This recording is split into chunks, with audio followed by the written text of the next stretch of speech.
as doutrinas fundamentais para a fé cristã.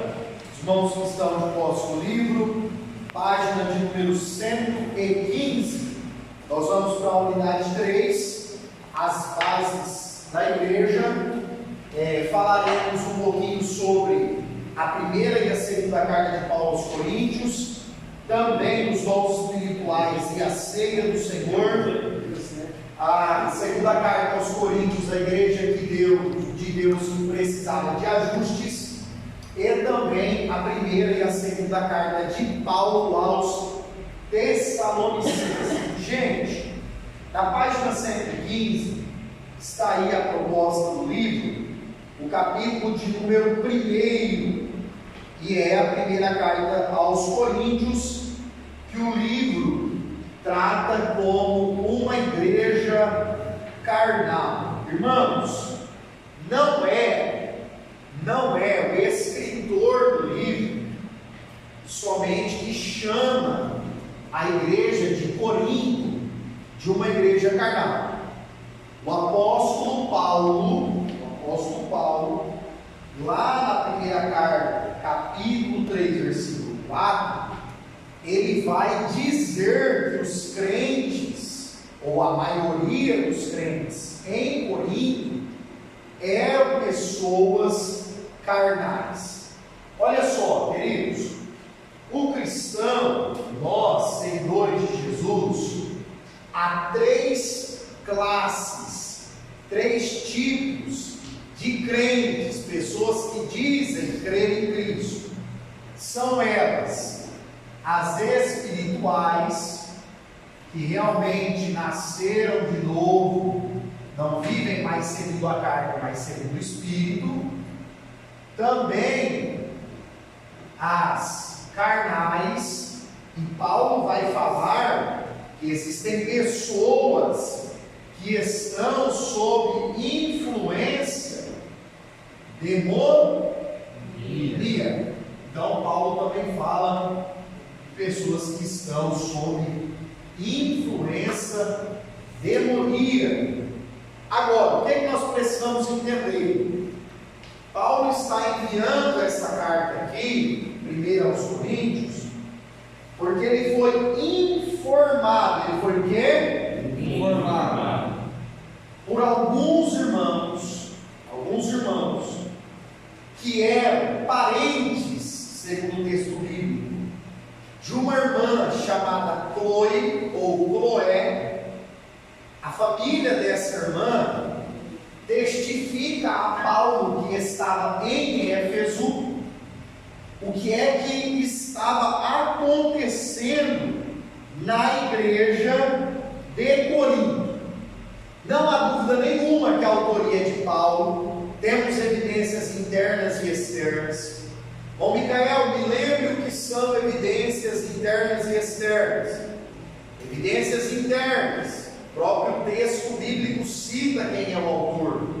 Evidências externas, os pais da igreja, os primeiros pastores, os primeiros bispos escreviam documentos que testificavam quem era o escritor de alguns livros do Novo Testamento, e assim nós temos convicções de que Paulo é o escritor da carta aos Coríntios. Agora, o que nós precisamos entender? Toda a carta, a primeira aos Coríntios, ela é muito pesada no sentido dos assuntos que são trabalhados. Já é no capítulo 1 que Paulo chama eles de carnais. Agora, a grande pergunta é por quê? Por que isso? Por que será que eles eram tão carnais assim? E a Bíblia nos diz, em 1 Coríntios 3, 4, e também capítulo 1, verso 12, que os crentes em Corinto, eles eram partidários. A igreja de Corinto era uma igreja em que os crentes eram partidários, não no político da palavra, mas no sentido religioso. O que acontecia em Corinto? Criou-se facções no meio dos irmãos, divisões entre eles, e alguns diziam que eram seguidores de Apolo. Quem era Apolo? Um judeu, vindo de Alexandria, no Egito, varão eloquente, conhecedor das Escrituras. Então Apolo era um pregador famoso, mestre da palavra. E aí tinha o pessoal que era seguidor de Apolo em Corinto. Depois havia naquela igreja os seguidores, a facção de Cefas, que é também chamado de Pedro. Então tinha um pessoal que gostava mais de Pedro em Corinto. Depois havia a facção de Paulo. Então aqui a gente só ouve o que Paulo diz, o que Paulo prega. E por fim, fiz questão de colocar entre aspas no slide, os seguidores, entre aspas, porque quem é seguidor de Cristo de verdade não tem facção nenhuma, mas falsos seguidores de Cristo. Agora vamos entender que facções são essas. Que tipo de crentes são esses que Paulo chama de carnais ou meninos da fé? Irmãos, um recém-convertido ser um menino na fé é aceitável, sim ou não? Sim. Claro que sim. A pessoa converteu-se essa semana, vai ser discipulada, vai começar a ler a Bíblia. Tudo bem, essa pessoa precisa do que Paulo chama do leite, o leitinho da fé, as questões mais simples, mais pontuais, mais diretas da fé. Agora, para quem já desceu as águas e já tem um tempo de crente, não é aceitável que sejamos mais meninos na fé. Aí o que ocorria? A facção de Apolo era um grupo de crentes dos entendidos, dos doutos, dos estudados, dos gabaritados, dos intelectuais. Eu pergunto para vocês: algum pecado em ser inteligente? Algum pecado em ser alguém intelectual, estudioso? De forma nenhuma. Agora, o que nós precisamos entender? Que o fato de alguém ser estudioso não pode ser utilizado para desmerecer aqueles que não tiveram oportunidade de estudar também.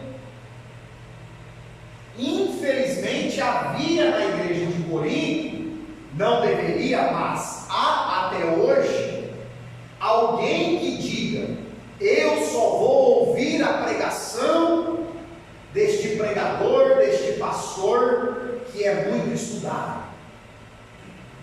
E aí, irmãos, nós, quando fazemos isso, nós limitamos o evangelho somente para aqueles que tiveram oportunidade de estarem no curso teológico.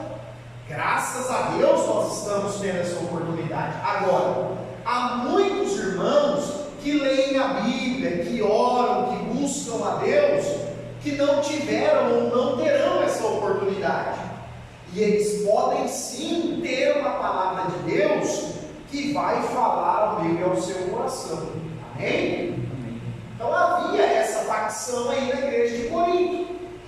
O pessoal que só ouvia Apolo, que só ouvia os intelectuais. Depois, quem era a facção de Pedro ou de Cefas? Era aqueles que faziam uma oposição fortíssima ao legalismo e aos judaizantes da igreja. Então o que ocorre?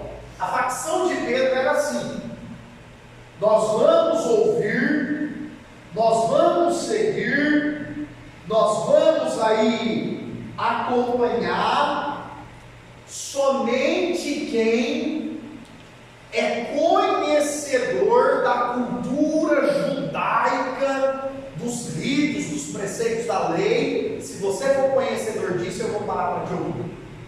Porque Pedro era alguém que vinha da religião judaica.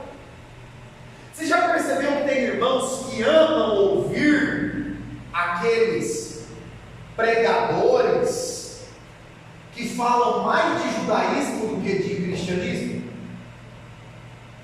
Alguns anos atrás houve uma onda no Brasil de pregadores judaizantes. E aí a pessoa vem pregar, e aí chama Jesus pelo nome hebraico, chama o templo pelo nome hebraico. Irmãos, eu pergunto a vocês, há uma necessidade disso? Bom, Micael, mas se eu puder conhecer a língua hebraica, não é muito bom? É claro que é muito bom. Mas isso vai ser mais para o nosso estudo do que para a pregação em si. Olha, eu nunca chamei o templo de Jerusalém de templo. Eu preciso chamar o templo pelo nome hebraico. Eu nunca chamei Jesus de Jesus, eu só chamo de Yeshua. Bobagem, irmãos, bobagem. Em termos aplicativos do Evangelho, isso não vai ter significado nenhum. Mas havia um grupo em Corinto que só ouvia, e eram os judaizantes, os legalistas da igreja, só ouviam os sermões de Pedro, só queriam ouvir Pedro. Depois nós temos a facção de Paulo. Eu pergunto para vocês, Paulo, Pedro, Apolo, foram eles que formaram essas facções? De jeito nenhum. Foram os próprios crentes que formaram. E qual que eram os crentes da facção de Paulo? Aqueles que se opunham, que eram contrários aos legalistas e judaizantes, seguidores de Pedro. Era o extremo oposto. Era o contrário. Se esse pregador for gentil, eu ouço. Se for judeu, eu não ouço. Você quer ver como que isso acontece até hoje, meu Marcelo? A igreja evangélica, principalmente brasileira, ama quando o pregador assume a tribuna e começa assim, eu era bandido, eu matei 30, fiquei 60 anos na cadeia tal, conheci o dono da facção tal, eu fui parceiro do assassino tal. O povo ama isso. O povo ama. Parece que, olha, então quer dizer que esse camarada é poderoso mesmo. Irmãos, é bom ter testemunho para contar, sim ou não? Sim. É claro que é bom. Mas Jesus disse: ide por todo mundo e pregai quem eu era, quem eu fui, quem nós éramos, não é a essência de uma pregação. Não é. E um pregador pode ser fiel a Deus, tanto com o passado macabro como esse que eu narrei aqui agora, quanto ele pode ser um pregador fiel a Deus, nascido em um berço evangélico. O peso e a autoridade da nossa pregação não está no nosso passado sem Deus, mas está na nossa fidelidade a Deus hoje, e no quanto nós somos fiéis às escrituras da nossa pregação. O discípulo de João Batista, o discípulo de Jesus, teve alguma crítica? Então, é até uma questão que gera bastante dúvida a respeito dos discípulos de João Batista e os discípulos de Jesus. É claro que, irmãos, nós devemos lembrar que alguns discípulos de João Batista, Jesus recrutou para ser discípulo dele. Agora, qual era a grande questão ali? Os discípulos de João queriam entender por que é que eles viviam uma vida regrada, no sentido de afastada da sociedade, enquanto os discípulos de Jesus comiam, bebiam, conviviam com as pessoas em sociedade. Os discípulos de João ficaram duvidosos quanto a isso. E aí Jesus explica e resolve a questão, dizendo: olha, o noivo, que era ele, está com os convidados. E quando o noivo está presente, os convidados não devem jejuar. Os convidados devem fazer festa, porque o noivo está presente. Aí Jesus fala para os discípulos de João Batista, que estavam com dúvida a respeito porque os discípulos de Jesus eram tão diferentes. Jesus fala para eles: vai chegar um tempo que o noivo vai embora, e os meus discípulos vão ter que jejuar, igual vocês jejuam. Então ali Jesus sanou. Mas é legal essa pergunta do irmão Marcelo, porque revela que a tendência humana é criar grupos, é criar preferências. A tendência humana é essa, irmãos. Agora, nós devemos ter cuidado com isso, porque na igreja de Deus, um dia Deus vai usar o Apolo, um dia Deus vai usar o Pedro, um dia Deus vai usar o Paulo, um dia Deus vai usar o irmão que pôde fazer um curso teológico, um dia Deus vai usar o irmão que é analfabeto, mas conhece histórias e textos bíblicos de cor, de ouvir alguém ler para ele, e ele tem uma mensagem de Deus para transmitir. Então nós temos que ter essa maturidade. Amém? Amém. Ô Micael, não dá para ter essa maturidade enquanto nós formos carnais e meninos na fé. Não dá. Mas nós precisamos crescer e amadurecer em Cristo todos os dias. Amém, queridos? Amém. E quem eram os partidários, seguidores de Jesus, entre aspas, falsos seguidores?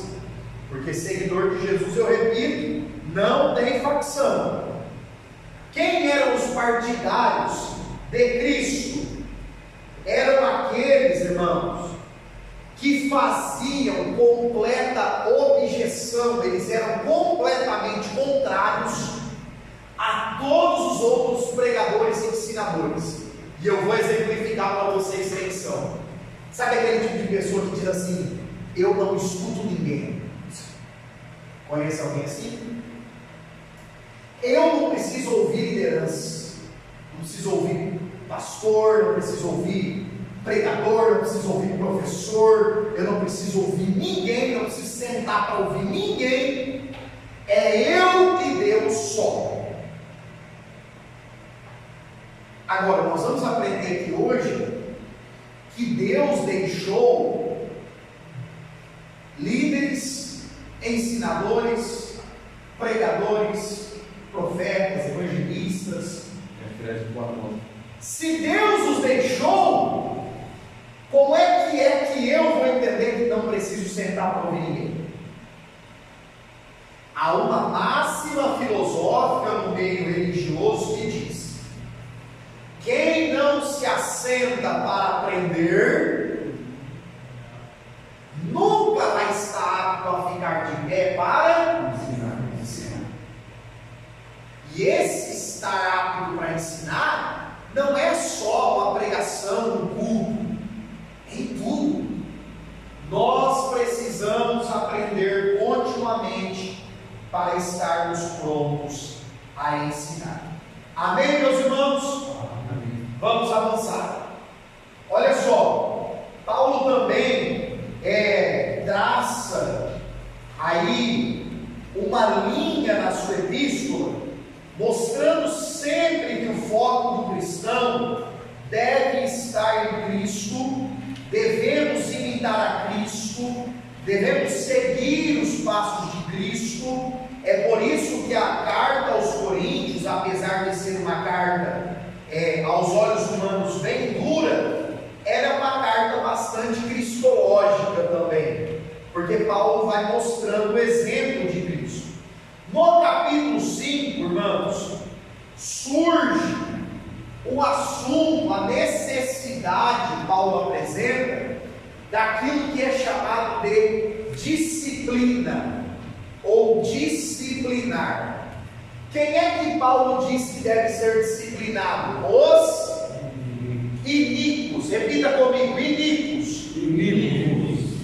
Irmãos, quem são os iníquos? Quem são eles? Qual é o contexto de 1 Coríntios capítulo 5? Paulo fala de um moço que congrega na igreja de Corinto e que está tendo relações ilícitas com a sua madrasta, com a mulher de seu pai. Possivelmente ele era membro da igreja e a mulher não. E aí Paulo diz a eles que esse homem, ele não é simplesmente um pecador, como todos os seres humanos são. Ele não é alguém que está lutando pela santificação e às vezes ele erra, às vezes ele falha e peca contra Deus. Não. Paulo faz questão de chamar esse moço de iníquo. E quem é o iníquo? Aquele que vive em iniquidade. E qual é a diferença da expressão bíblica pecado para iniquidade? A ideia bíblica, irmãos, de pecado sempre é falhar contra Deus, errar o alvo, desobedecer a Deus em alguma coisa. Agora, a iniquidade, ela marca, é a expressão usada para quem vive na prática do pecado. Essa expressão bíblica, iniquidade, ela é usada para aqueles que ainda têm prazer de viver no pecado. Agora eu pergunto a vocês: a pessoa que teve encontro com Cristo, o Espírito Santo habita nela, é lícito ela viver na iniquidade? De forma nenhuma. Ela pode tropeçar, sim ou não? Sim. Ela pode às vezes errar, sim ou não? Sim. Agora ela não pode viver no erro, ter prazer no pecado. O iníquo tem prazer em desobedecer a Deus. E aí, irmãos, Paulo apresenta a disciplina cristã, que é quando a igreja orienta, conversa, explica, prega em amor para a pessoa e a pessoa não abandona a prática do pecado. Logo, a pessoa deve ser afastada da comunhão com a igreja. Bom, Micael, a pessoa pode até vir à igreja, a pessoa pode querer congregar, pode. O templo é um lugar, irmãos, livre, de livre acesso. Agora, ela não estará em comunhão com os santos, porque ela quer conscientemente viver na prática do pecado, viver na iniquidade. Nós temos aí, dê uma olhadinha na página 125, 6 aspectos da disciplina. A disciplina é um ato imperativo, ou seja, a igreja de Jesus tem que praticar, por mais que é algo doloroso, tem que fazer quando é necessário. A disciplina é um ato coletivo, porque envolve o consentimento da igreja. A disciplina é um ato restritivo e preventivo, ou seja, essa pessoa vai ficar restrita de participações diretas no culto, pregava, não vai pregar, cantava, não vai cantar, pastoreava, não vai pastorear, tinha oportunidades, vai ficar sem as oportunidades. E aqui, irmãos, tem um ponto importante, porque muitas pessoas levam a disciplina de forma desleixada. A pessoa, o crente, causa um escândalo gigantesco contra o nome de Cristo, contra a igreja de Cristo, contra a denominação que ele faz parte, fica 15 dias de disciplina e volta a todas as atividades que tinha antes. Não é bíblico que se faça isso. É necessário um tempo de tratamento, é necessário um tempo de acompanhamento para ver se essa pessoa está verdadeiramente arrependida. Nós vemos, tem aí na internet, infelizmente, um esgoto gospel, que quem quer ver pode ir e ver, pessoas que causam escândalos gigantescos, fica 15 dias afastada do púlpito e retoma a posição. Bom, Micael, essa é a vontade de Deus expressa na Bíblia? Claramente não. Bom, Micael, essa pessoa vai poder voltar à comunhão daqui a um tempo? É claro que vai, mas talvez vai levar anos para restabelecer a confiança, para provar um verdadeiro e genuíno arrependimento, para voltar às funções eclesiásticas muitas vezes. Esse assunto, irmãos, é muito sério. Então a disciplina também é um ato de juízo. Alguém diz assim, não julgueis. Está na moda, sim ou não? Irmãos, Jesus disse que à medida que nós medirmos, nós seremos julgados, isso é claro. Agora, Jesus deu para a igreja a responsabilidade de julgar, e a igreja deve exercer justo juízo. Olha a fala do professor: justo não é 2 pesos e 2 medidas. Esse aqui trata assim, aquele lá trata daquele jeito, este trata-se dessa forma, aquele vai tratar diferente. A igreja de Cristo exerce um juízo justo. A disciplina também é um ato preventivo. E por fim, a disciplina envolve perdão. Colocar um crente, alguém que está com seus olhos tapados, querendo viver no pecado, em disciplina, não é decretar o inferno a essa pessoa, dizer a ela que ela nunca mais pode restabelecer a comunhão. Não é isso. É por isso que a disciplina deve ser exercida em amor, e caso essa pessoa realmente se arrependa dos pecados e mostre frutos de arrependimento e conversão genuína, ela será perdoada e a sua comunhão restabelecida com a igreja. Amém? Qual é a diferença aí desse contexto da disciplina com a doutrina? Legal, boa pergunta, vamos falar. Olha só,